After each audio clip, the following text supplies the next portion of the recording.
Hi friends, அஸ்ஸலாமு அலைக்கும். நான் உங்கள் ஆர்எஸ் பேசுகிறேன். எல்லோரும் எப்படி இருக்கீங்க? அல்ஹம்துலில்லாஹ் நல்லா இருக்கேன். இன்றைக்கி நம்ம என்ன வீடியோ பார்க்க போகிறோன்னா, பணம் சேமிப்போட முக்கியத்துவம் பார்ட் 2 பற்றி தான் ஃப்ரெண்ட்ஸ் பார்க்க போகிறோம். வாங்க வீடியோக்குள்ளே போகலாம். வீடியோக்குள்ளே போகிறதுக்கு முன்னாடி என் சேனலை சப்ஸ்கிரைப் பண்ணி சப்போர்ட் பண்ணுங்கள். அப்போ தான் எனக்கு ஒரு மோட்டிவேட்டடாக இருக்கும்.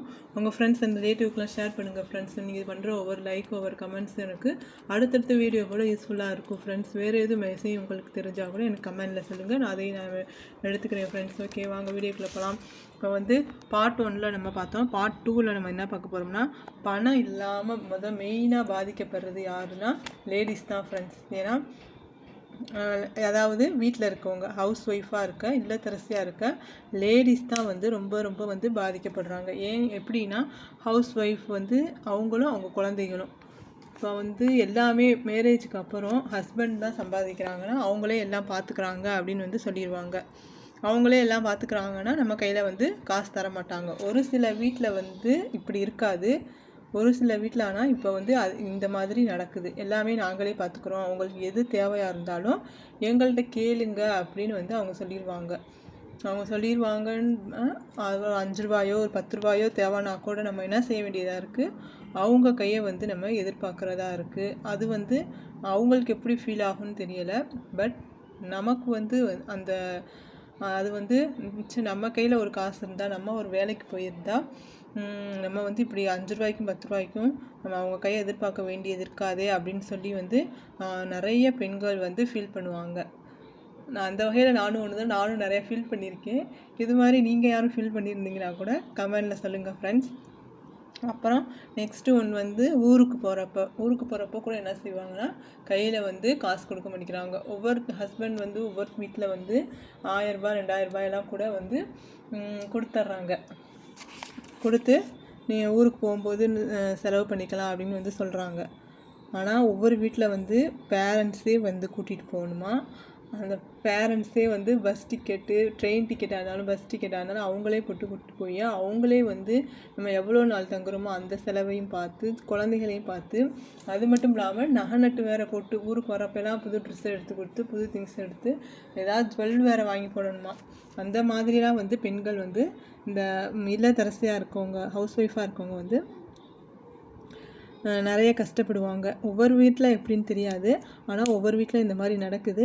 அப்படி யார் வீட்டில் இந்த மாதிரி நடக்குதுன்னு கமெண்டில் சொல்லுங்கள் ஃப்ரெண்ட்ஸ், நானும் தெரிஞ்சுக்கிறேன். அடுத்தது வந்து நெக்ஸ்ட் ஒன் வந்து மெயின் இம்பார்ட்டன்ட். எல்லா வேலையும் நம்ம வந்து ஹஸ்பண்ட் வீட்டில் செய்வோம்.